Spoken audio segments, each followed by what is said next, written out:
Esse é o podcast Conta Pra Nós. Hoje nós vamos conversar com um empreendedor na cidade aqui de Londrina. Com certeza será uma aula de economia. Fique ligado. Nós vamos falar com André Bravo. O André, ele é advogado e cofundador do Bank.me. E ele vai abrir os bastidores de como o crédito está saindo dos bancos e voltando para o empreendedor. Será que eu, você, pessoas físicas, podemos ter um banco? O que você acha? Fique ligado que essa e outras perguntas serão respondidas nesse nosso podcast. Agradecer ao nosso patrocinador oficial, a Rende 15 Imobiliária, o imóvel que você procura, com o atendimento que você merece. André, muito obrigado pela sua presença e por ter aceitado gentilmente o nosso convite de participar aqui do nosso podcast. Obrigado. Maravilha. Marcelo, boa tarde. Espero poder contribuir um pouquinho com todo mundo. Não sei se vai ser uma aula, mas se de alguma maneira eu puder contribuir com melhor entendimento sobre o mercado, que vai ser um prazer. André, como é que você e o Thiago se conheceram e decidiram fundar a Bank.me? Cara, beleza. Eu acho que para entender isso é importante compreender que existe um período anterior até a gente chegar no conceito, na ideia da Bank.me. Então, o Thiago surge dentro do meu contexto a partir do momento que eu, entendendo muito das dores e das oportunidades que existiam dentro desse mercado de crédito em razão da minha atuação na advocacia, eu comecei a verbalizar para alguns amigos que eu gostaria de entrar nesse mercado e eu tinha um certo viés ali de tecnologia. E eu falei, olha, eu preciso entrar, estou procurando alguns sócios e fui falar com amigos que eu tinha uma boa compreensão de que seriam ótimos parceiros. E nisso, eu conversando com o Gabriel, que é um dos fundadores da Folks, eu mencionei, ele falou, cara, eu realmente estou com um monte de projeto andando, não vou conseguir, mas tem um cara que está falando a mesma coisa que você. E aí ele mencionou o Thiago. Eu falei, putz, tá, já eu conheço esse nome, porque o Thiago também era bastante inserido no meio de tecnologia. E aí ele colocou a gente para conversar. Nisso a gente começou a entender que as ideias batiam muito sobre aquilo que a gente estava buscando. E a gente falou, tá, mas vamos começar por onde? Vamos começar pelo básico. Então a primeira coisa que a gente fundou lá em 2018 foi uma factoring, que é a porta de entrada dentro do mercado de crédito, para a gente sentir, porque toda a experiência que eu tinha, até que o Thiago tinha, era muito o outro lado do balcão. Uhum. Não era atuando propriamente. Então a gente começou por ali, foi sentindo, o mercado foi se transformando muito nesse período. Então a gente depois fundou uma empresa simples de crédito, mudou para securitizadora, foi evoluindo dentro dele ali, até que em setembro de 2020 a gente estava ali entendendo que talvez o melhor modelo daquilo que a gente queria fazer seria uma franquia, onde a gente padronizava o acesso dentro do mercado. A gente estava ganhando bastante visibilidade por conta da empresa simples de crédito, que era um modelo novo no Brasil, surgiu em 2019, a lei que autorizava o funcionamento dele. E aí, quando a gente estava com quase tudo pronto, pandemia entrou forte, sem data para ir embora, a gente começou a pensar, cara, como é que a gente vai viajar para tudo que é lugar, ensinar os outros a montar esse modelo de negócio e rodar. Só que ao mesmo tempo a gente estava tocando de casa. E aí então vem um clique e fala, cara, se eu posso tocar o meu negócio de casa, por que eu não posso fazer isso para qualquer pessoa de qualquer lugar do país?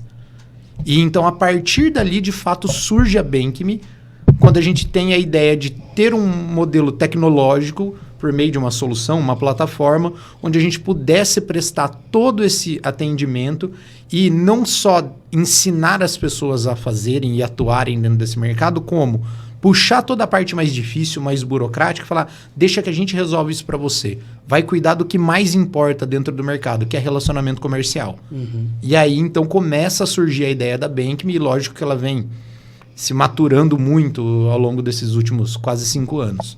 Legal. André, e qual foi a dor principal que vocês queriam resolver quando vocês tiveram essa ideia?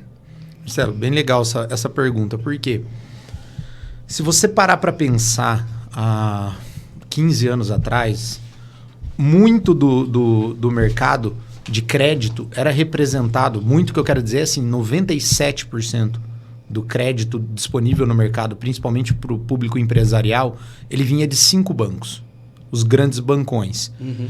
Isso significa que basicamente existia um oligopólio muito forte, e quando o dinheiro vem de poucas fontes, essas fontes coordenam o mercado segundo a melhor conveniência deles. Então, a gente tinha um crédito extremamente difícil de acessar e muito caro. E ou você se adequa àquela realidade que eles estão te impondo, ou você fica sem. Então, como eu sempre atuei muito dentro desse mercado pela advocacia, eu já entendia muito essa dor e essa alta concentração. Então, a vontade que existia, e que foi daí que o Thiago tinha muita sinergia no discurso comigo, era a capacidade nossa de permitir que mais pessoas atuassem dentro desse mercado para fazer o crédito chegar mais longe e chegar de maneira mais acessível, mais barata. Então, a dor principal era essa, a gente conseguir gerar uma democratização do acesso ao crédito para que quem está lá na ponta consiga perceber ele. Legal. Você é advogado, como é que foi para você, assim, deixar entre aspas, né, o direito de lado e criar um modelo financeiro que o Brasil ainda não conhecia? Cara, é uma experiência muito louca, com certeza, porque, igual eu estava mencionando agora há pouco, o mercado de crédito ele não é nenhuma novidade para mim. Então, desde que eu me formei, eu me especializei em direito empresarial com ênfase no mercado de capitais, de crédito. Atendo até hoje FDIC, securitizadoras, factorings. Então, isso estava muito dentro do meu portfólio. Só que quando você troca de lado, a regra muda bastante. O jogo toma outra dinâmica. Mas me ajudou muito estar dentro do direito, porque eu aprendi muito com o erro dos outros. Então, eu via os meus clientes cometendo alguns deslizes, à medida que eu conseguia orientar eles melhor, alertar sobre as melhores práticas do mercado. Quando eu fui montar o negócio, obviamente eu fazia as associações e pensava, bom, esse erro eu não posso cometer, isso aqui a gente não pode fazer. Então, essa experiência toda foi fundamental para conseguir chegar e ter essa transição. Agora, lógico, depois que você tem uma empresa de advocacia, por mais que eu tenha uma cabeça muito voltada a negócios e entender o modelo empresarial, quando você vai para uma startup, cara, o ritmo é completamente diferente, é uma loucura. E aproveitando, alguém falou que era loucura fazer essa troca? Quase todos os dias, quase todo mundo. Então, e até hoje, as pessoas ficam... Hoje... Como a gente ganhou uma repercussão um pouco maior, agora as pessoas olham e falam assim, putz, não, muito legal, mas cara, maluco isso. Mas lá atrás a pressão era muito forte. Fala, cara, vocês querem brigar contra o sistema? Como é que vocês pretendem fazer isso? Não, isso é maluquice. E acho que todo empreendedor tem que ter uma cota de abuso ali, de querer enfrentar o status quo, né? Sim. André, explica para nós de forma simples, né, para a galera que está assistindo o nosso podcast, o que é um mini banco e como que ele funciona? Cara, um mini banco, apesar de a gente usar esse nome, hoje o que a gente oferece lá dentro da Bankme não é um serviço de banco, de BaaS, como talvez muitas pessoas possam interpretar. Basicamente o que nós fizemos foi uma releitura de um instrumento que já existe no mercado hoje, que é o FDIC. FDIC ele é feito para grandes corporações que querem ofertar crédito, enxergam a oportunidade de ofertar crédito na sua rede de fornecedores ou usar dinheiro do mercado mesmo para trazer mais recursos para dentro da sua atividade e se alavancar. Só que para você ter um FDIC é muito caro. Se você não tiver capacidade de rodar no mínimo, para pagar as contas, 20, 30 milhões de reais mês, a conta não para em pé. Então, quando a gente começou a identificar aquilo e por ter conhecimento sobre a estrutura jurídica desse mercado, a gente começou a olhar e falar, putz, mas eu consigo criar uma modalidade onde empresários menores consigam rodar. Então, o mini banco, ele é uma solução que, por meio da tecnologia, consegue facilitar muito o acesso mesmo de quem não entende dentro desse mercado. E dentro da nossa plataforma, da nossa tecnologia, ele tem todos os respaldos para fazer as principais operações de crédito que um empresário precisa, tanto para trazer recurso dele próprio, de investidores terceiros da rede dele, e escoar esse dinheiro por meio de antecipação de recebíveis, por meio de nota comercial, CCB. Então, tem vários veículos de recurso que ele pode usar dentro da nossa estrutura. Então, o mini banco é justamente essa solução que compreende todos esses artifícios tecnológicos, somado do fato do nosso cliente não precisar sequer ter um time para rodar esse mini banco dele, porque a gente faz tudo por dentro da BankMe. Essa estrutura de mini banco, ela precisa passar pela CVM, Banco Central? Como que fica a legalidade dele? Bem legal a sua pergunta, Marcelo. Hoje, a estrutura que a gente coloca os nossos clientes para rodar, ela é de uma securitizadora, que, em tese, não precisa ter uma supervisão direta da CVM.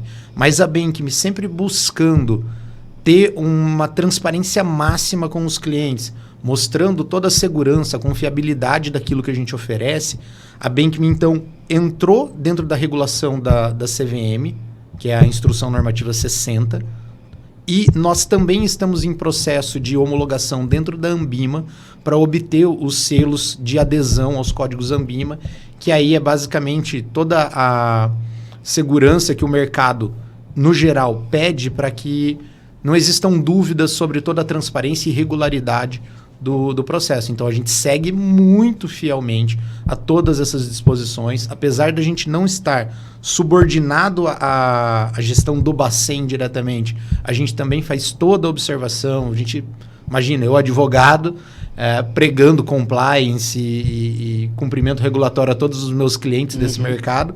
Então, dentro de casa não pode ser aquela regra em casa de ferreiro espeta de pau.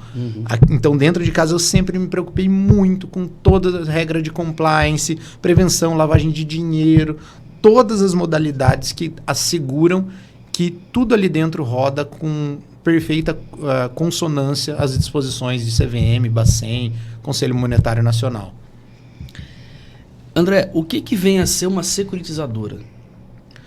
A securitizadora, ela é uma versão mini do FDIC, vamos chamar assim. Aí você pode falar, beleza, mas o que é o FDIC? É um instrumento, uma modalidade de empresa, vou tentar explicar de uma maneira mais simplista, onde o dinheiro de um lado entra dentro da empresa, não como numa sociedade limitada, que é a mais tradicional nossa, por capital social, ela entra por debêntures. Então eu posso emitir, a securitizadora é minha, mas eu posso emitir debêntures minhas mesmo para colocar ali, mas você pode se tornar um investidor dentro da minha securitizadora. Então eu emito debêntures, que é um título de dívida, onde eu pego o teu dinheiro e falo, olha, eu vou te pagar 130% do CDI. Aí você olha e fala, pô, 130, tá? Uma bela rentabilidade. Então tá bom, quero investir com você. A gente formaliza isso por meio de debêntures. Você traz o dinheiro para dentro da securitizadora e esse dinheiro eu uso para transacionar com os meus clientes, para fazer antecipação de recebíveis, para fazer empréstimo, financiamento. Óbvio que tem toda uma engenharia atrás disso, mas de maneira muito simplificada, a securitizadora é esse veículo que une, de um lado, investidores a operações de crédito, a quem precisa tomar crédito do outro lado. Entendi. Quanto tempo leva para montar um mini banco?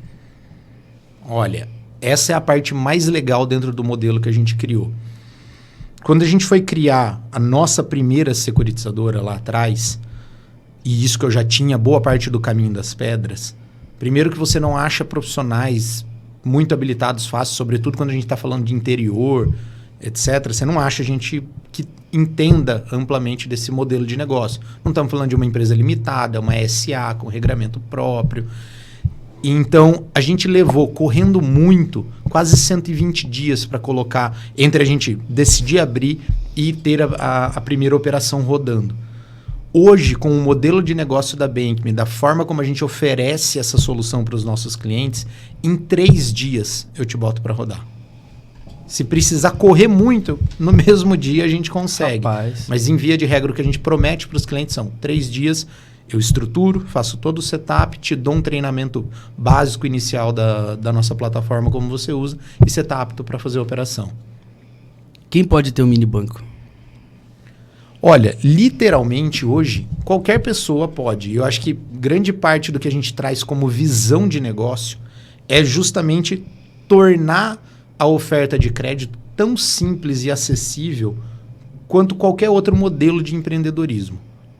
Então, literalmente, qualquer pessoa que tenha interesse em operar crédito no mercado pode ter um mini banco com a Bankme. Mas a gente tem uma ênfase um pouco mais voltada, um foco mais direcionado ao mercado empresário, industrial, porque a gente sabe que ali tem mais aderência, mais capacidade de rodagem. Mas a gente tem clientes ali que simplesmente quiseram abrir para operar dentro da sua rede de relacionamento, tinha um networking forte, falou, acho que eu tenho espaço. Cara, tudo bem, a nossa solução atende.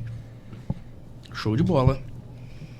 E aí, já sabiam disso? Consegui montar um banco em 3 dias. O pessoal da Bankme faz isso para você.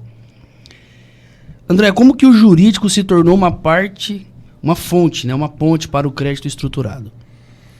Marcelo, como eu mencionei, no meu caso, não quero dizer que para todo mundo é tão linear assim, mas no meu caso eu acho que foi uma transição quase natural.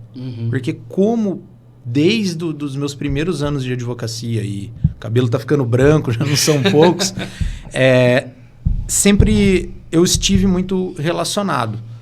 E no meu entendimento, a partir do momento que ultrapassa o âmbito comercial da operação, tudo dali para trás é um grande arranjo jurídico.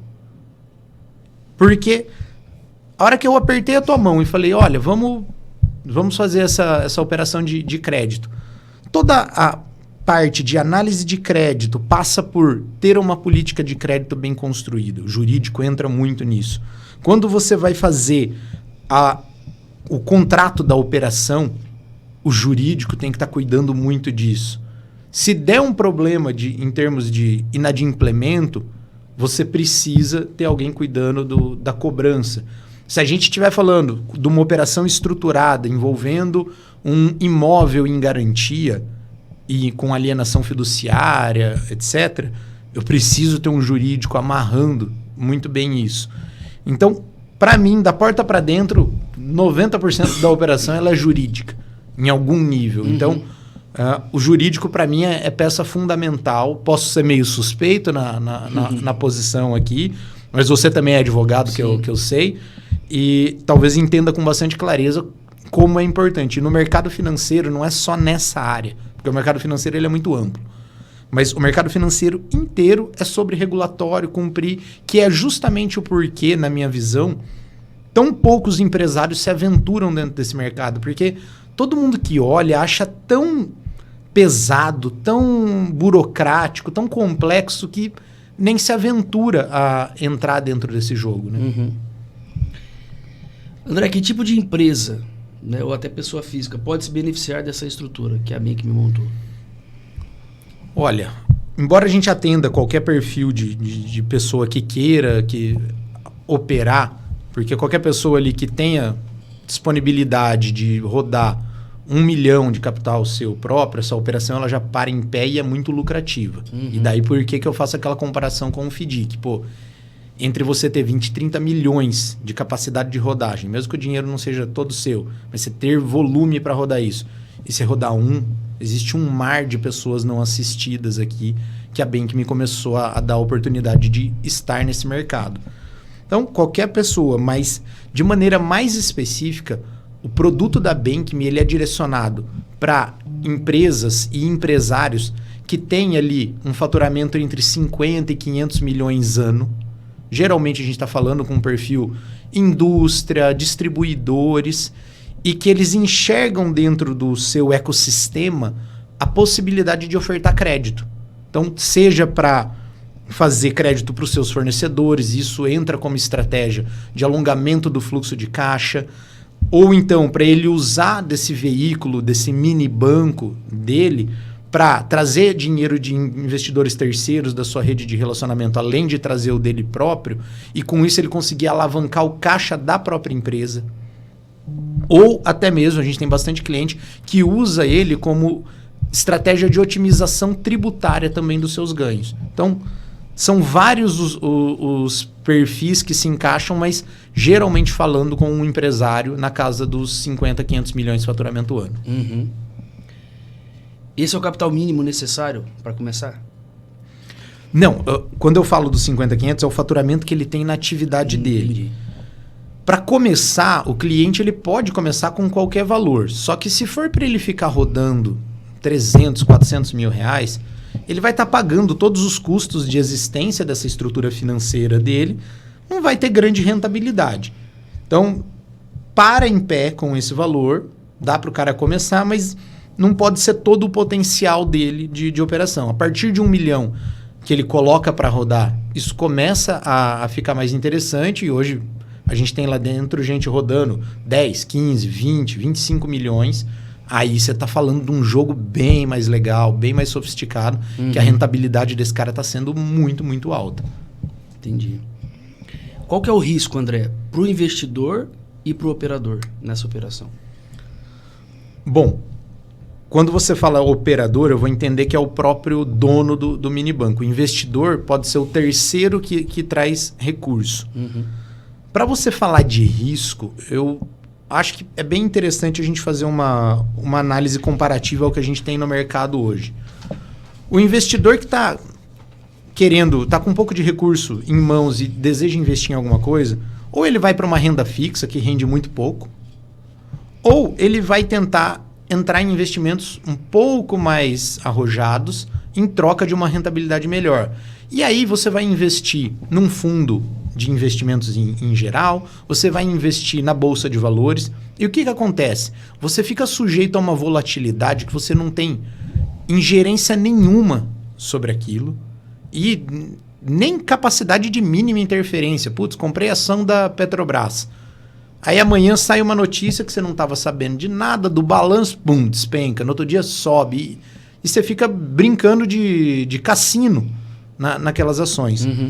Quando um cliente nosso, mini banco, abre a sua estrutura, traz dinheiro dele próprio e você entra como um investidor na estrutura dele, você está investindo no negócio dele.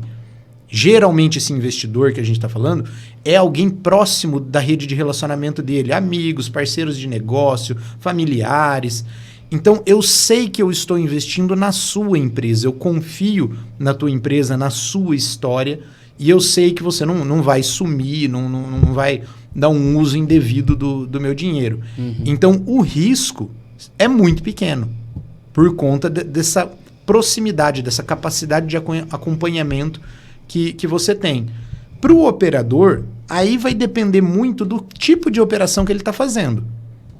Se ele estiver indo a mercado tomar risco, ele tem os riscos naturais ali de uma inadimplência, mas uma coisa eu posso te garantir, Marcelo, não existe empresa de crédito que quebrou por conta de inadimplência. Existe má gestão. Se você não tiver uma política de crédito, quando você está operando abertamente a mercado, se você não tem uma política de crédito bem definida, com parâmetros sólidos e que seja cumprida, aí você corre risco. Se você tem essa política, mesmo que você tenha uma inadimplência, vai ficar tudo bem, você vai conseguir recuperar. Essa inadimplência nunca vai estar concentrada de tal forma que te exponha ao risco de não continuar com o negócio. Então, nesse ponto é muito pacífico. Tanto que você vê o tamanho da inadimplência. O Brasil hoje está com recorde de inadimplência e os bancos seguem lucrando bilhões e bilhões por trimestre. Por quê? Porque existe política bem definida. Agora, quando o cliente está operando crédito para a própria estrutura dele, então imagina o industrial que põe recurso dele, põe o seu e começa a rodar para fazer crédito do fornecedor dele. A gente fala que isso é o risco quase zero. Porque é literalmente eu pegando dinheiro de uma mão e colocando em outra. Então, eu sei que eu vou pagar. Eu não quero ficar inadimplente comigo mesmo. Inclusive, se eu passar por algum percalço, se eu tiver que escolher quem eu vou pagar primeiro? Eu. Sim. Então, a inadimplência aqui é quase zero. E a Bank.me entra no meio disso tudo para, do lado do originador, do operador, dar as boas práticas de mercado, tanto em questão de taxa que pode ser trabalhada, formato de operação melhor sugerido para aquele modelo, a forma de estruturar essas operações e garantir que tudo aquilo que ficou combinado entre investidor e originador se cumpra.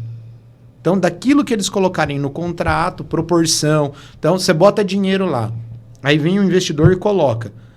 Aí você fala, vou tirar o meu. Mas você combinou que ia manter uma reciprocidade de 1 para 1. Para cada real do teu investidor, tem R$1 teu. Eu não vou deixar você tirar o dinheiro. Fala, não. Esse dinheiro aqui só sai se esse investidor autorizar, então. Senão, não pode. Então, a Bank.me entra como esse intermediador, protegendo os dois lados, dando melhores práticas para ambos os lados. André, a Bank.me ela tem crescido muito nos últimos anos, né? O que foi mais difícil nesse crescimento? Rapaz, é difícil listar um desafio só. Mas eu acho que a gente tem sofrido muito nos últimos anos, e logo o advogado sofrendo nisso, de insegurança jurídica.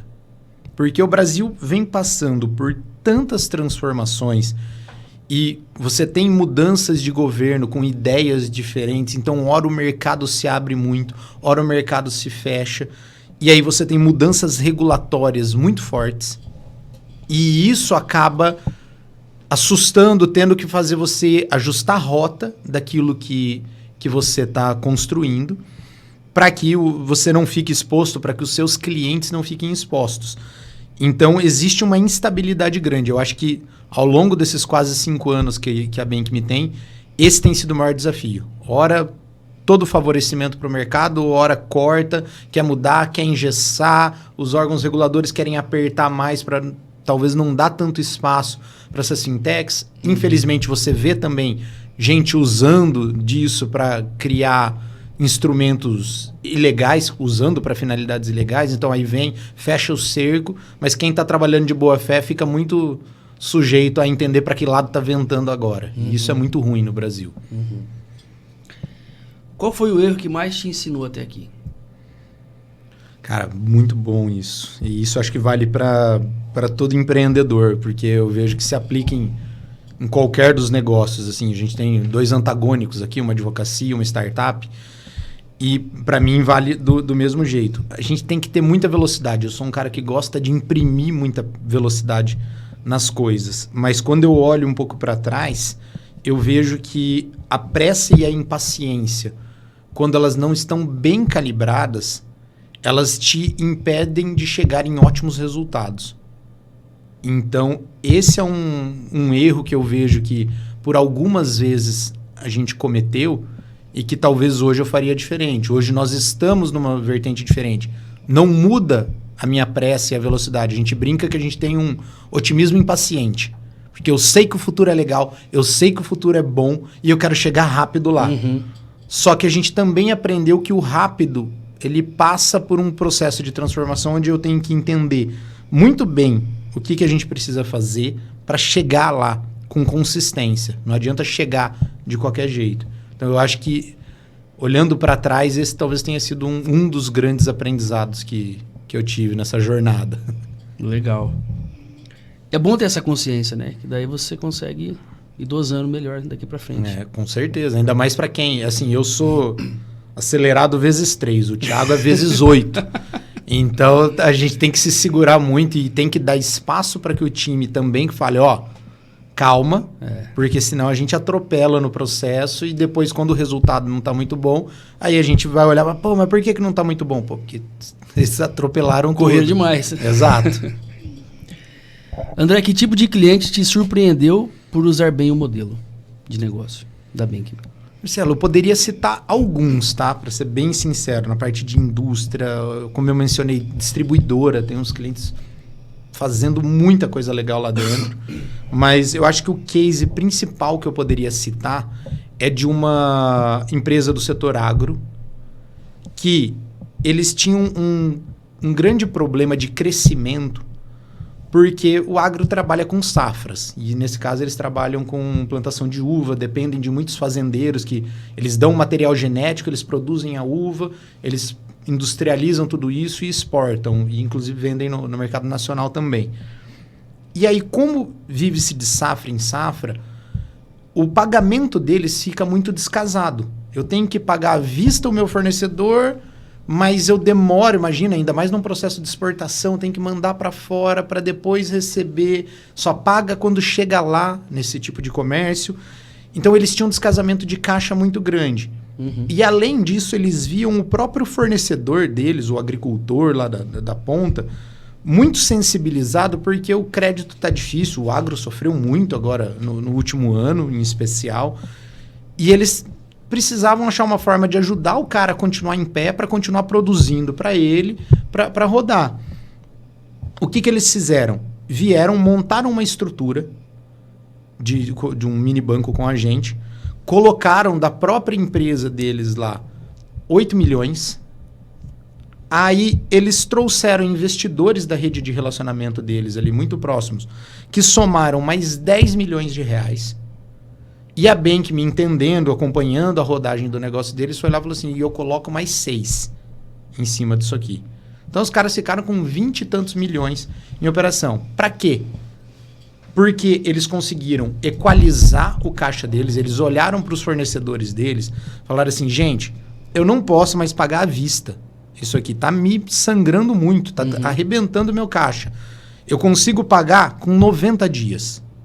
Só que, se vocês precisam receber à vista, porque eu montei uma estrutura aqui, coloquei um pouco de dinheiro, um monte de gente colocou dinheiro em cima aqui, se você precisar receber à vista, você vai bater aqui e essa estrutura financeira que é do nosso grupo vai atender você. Então, o fornecedor, apesar de combinar um prazo de 90 dias, tem a possibilidade de receber à vista. E eles próprios começaram a olhar o fornecedor que precisava de um pouco mais de recurso para garantir o plantio da próxima safra, para manter a estrutura da fazenda. E eles começaram a usar esse recurso também para financiar o pequeno agricultor. Então, eles conseguiram disponibilizar crédito para a rede deles e, ao mesmo tempo, criaram um mecanismo que melhorou muito a saúde de caixa desses caras, além de terem aprendido o mais legal do mercado financeiro. Porque essa estrutura financeira que a gente montou para eles, além de ajudar todas essas frentes, tem que ser lucrativa. E aí eles passaram a lucrar significativamente com essa fonte aqui. Porque ganhar dinheiro com o seu dinheiro é muito legal. Só que a grande magia dos bancos, etc., é você ganhar dinheiro com o dinheiro dos outros. Então eu capto de você a 140% do CDI, tá dando hoje, porque tá altíssima Selic, 1,7%. Eu empresto, no caso deles, eles colocam uma margem muito pequena, justamente para ajudar. Mas eu empresto a 2,2% para o pequeno agricultor, ou faço antecipação. Então, eles dão fôlego para o caixa deles aqui, e isso aumenta a lucratividade, porque eles param de pegar recurso no banco, para de ter despesa financeira, viabiliza para o agricultor que não estava conseguindo pegar esse dinheiro complementar lá no banco. Então, o agricultor ganha, a empresa ganha, os seus investidores ganham e o teu braço financeiro fica com essa diferença, com esse spread entre o 2,2 que você emprestou, o 1,7 que você pagou, essa diferença de 0,5 em cima de um dinheiro que não é teu, vira lucro.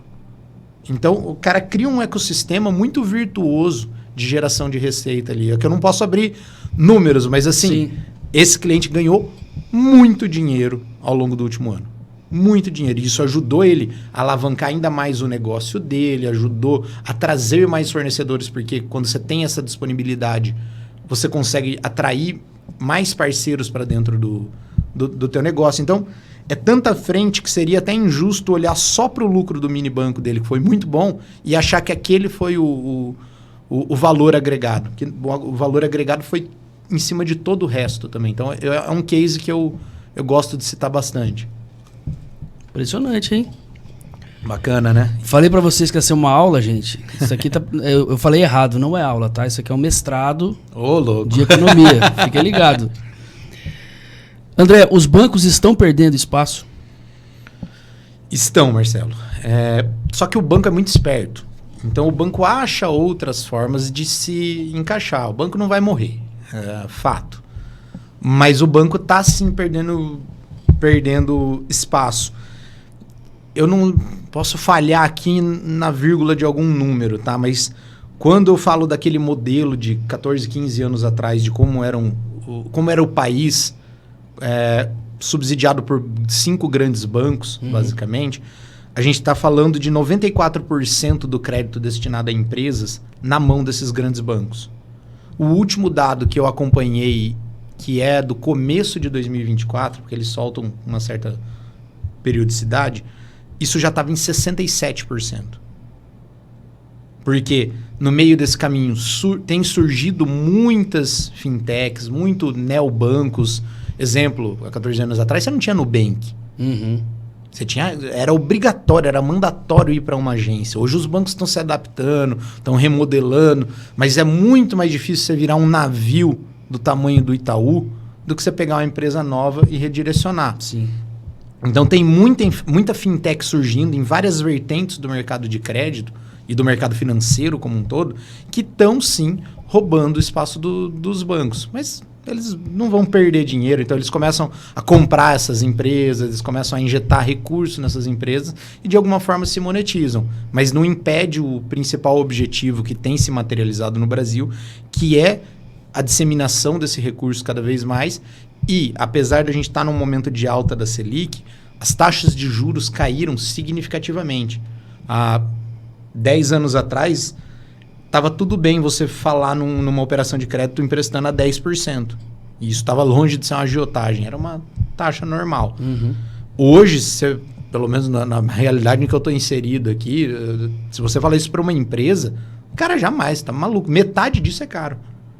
Então, o mercado vem se transformando, vem se tornando mais acessível em razão da ocupação desses espaços por fintechs, por FDICs, que é um mercado que está crescendo bastante. Então, o banco está sofrendo um pouquinho para se ajustar. Assim.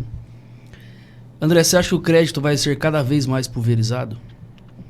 Acho que aqui já não é nem mais uma questão de opinião, isso já é um fato. O crédito está mais pulverizado, a não ser que a gente tenha uma mudança regulatória, com aquela insegurança jurídica que eu mencionei, o crédito já está mais pulverizado. E uma outra tendência que já vem se mostrando e que, para mim, a Bank.me vem validando isso, mas não é só dentro da Bank.me que a gente está vendo, é o crédito de nicho.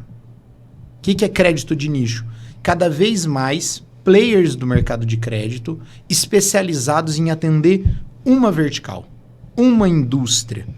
Porque eu passo a conhecer tão bem aquela indústria que eu consigo propor linhas de crédito muito ajustadas ao modelo de negócio dele. E isso é uma coisa muito bacana, porque até um tempo atrás, você chegava no banco ou em qualquer instituição aí e falava assim, ó, você quer crédito? Tá aqui o pacote crédito. Pega, é desse jeito, você tem que pagar nesse prazo, com essas regras. Se não quiser, tá tudo bem, vai ter quem queira. Hoje não, de acordo com o teu modelo de negócio, você tem lá, vou pegar o agro de novo de exemplo, porque ele tem safra, safrinha, tem alguns outros comportamentos. Então, você consegue ir gerando especificidades de crédito muito pontuais para aquele produtor e que se adequam à realidade dele. Então, é muito mais fácil dele consumir aquele crédito. E porque eu tenho mais experiência dentro de um determinado mercado, eu consigo prefixar minhas taxas melhor porque a minha tendência de inadimplência é menor e a inadimplência é um dos fatores que calibra a taxa. Então, eu consigo ter uma calibragem mais fina, consigo entregar uma taxa menor, o dinheiro vai mais longe, mas ele vai especificamente para cada setor. Entendido. O que você diria para quem está montando um negócio hoje? Olha, é difícil dar conselho assim, né? Eu sempre me ponho numa posição de quem sou eu para tentar dar algum conselho, mas o que eu diria, passo número 1 para quem está começando, saiba desde já que você vai ter que ter uma cota de ousadia. Não existe empreendedorismo 100% seguro. E acho que em nenhum lugar do mundo, mas dentro do Brasil em especial. Ou você se arrisca, ou você não vai crescer, não vai se desenvolver e talvez não vai nem dar certo o negócio. Mas, obviamente, isso não significa sair agindo igual louco. Uhum. Então, tome riscos de maneira consciente e, se possível, bem assessorado. Porque se você estiver bem amparado por profissionais, não só na parte jurídica, parte contábil, etc., você consegue mensurar os riscos que você topa ou não aceitar. E se você tiver esse perfil, essa disposição, esse estômago, eu tenho certeza que você tem grande chance de prosperar dentro do empreendedorismo. E pegando um gancho nessa pergunta anterior, existe uma forma mais inteligente de usar o capital próprio? Cara, eu acho que sim. Eu acho que o brasileiro, ele não foi educado para aprender a trabalhar dinheiro. Eu falo isso porque eu vejo muito médico que sai da faculdade e começa a ganhar dinheiro, mas não sabe fazer a gestão, não sabe o que é uma gestão de uma clínica. Na faculdade de Direito é a mesma coisa. Você teve aula de como gerir um escritório? Eu não tive. Então, o brasileiro não tem muito acesso à parte de gestão de negócio, nem a gestão financeira. E aí, às vezes, larga o teu dinheiro parado numa poupança, quando muito bem orientado num CDI, e, cara, isso não dá rentabilidade. Muitas vezes você tem um negócio que te rende lá uma margem de lucro no final das contas de 10, 20, 30%. Então, putz, todo o dinheiro que eu pego, que eu guardo, eu preciso, na verdade, reinvestir ele. Não adianta deixar ele parado para falar que eu ganhei um dinheirinho. Não, você acredita no teu negócio? Então, reinveste ele lá dentro, porque se ele vai trazer mais 10, 20, 30% de lucro, você está potencializando, você está escalando o teu negócio. A melhor forma de uso é colocar o teu dinheiro para trabalhar para você. E trabalhar para você não é necessariamente, óbvio que é importante ter uma reservinha. Isso não é uma dica de investimentos, mas é importante ter uma reserva de emergência. Agora, no geral, teu negócio está indo bem, faz sentido, você acredita nele, reinveste. Só para você ter ideia, eu e o Thiago, na Bank, nós nunca tiramos R$1 de distribuição de lucro. É 100% reinvestido. A gente tem salário e o resto é reinvestido para crescer. Porque eu acredito muito no que a gente está fazendo, na transformação que a gente está promovendo. Então, não faz sentido eu tirar dinheiro de lá para deixar guardado se eu poderia estar alavancando ainda mais o meu crescimento. Então, eu prego muito isso para quem tá querendo começar ou para quem já tem um negócio. O seu olho está até brilhando. Legal. André, qual que é a vantagem de ser dono do seu crédito? Cara, muitas. Porque quando você monta a tua própria estrutura, não é que você deixa de depender dos bancos, etc., mas você depende menos. Uhum. Então, quando você põe o teu capital para girar, você consegue, primeiro ponto que eu acho muito importante, distinguir o que é patrimônio PF e PJ, que muita gente mistura, mas ao mesmo tempo você tem muito mais flexibilidade e você consegue exponencializar ainda mais o teu lucro. Não é sobre trocar uma atividade que você tem hoje por atuar no mercado financeiro, no mercado de crédito. É você potencializar uma atividade com outra e, com isso, aumentar o teu ganho. E mais do que colocar o teu dinheiro para trabalhar, é o que eu estava mencionando. A arte de você conseguir, com responsabilidade, captar recurso de terceiros e colocar dentro da tua operação é o que faz os bancos serem o que eles são hoje. Como é que se lucra tanto? Cara, às vezes você lucra 0,5. Você fala assim, nossa, é nada. Mas é de um dinheiro que não era teu. Então, isso é muito. Uhum. É muito dinheiro que você ganha.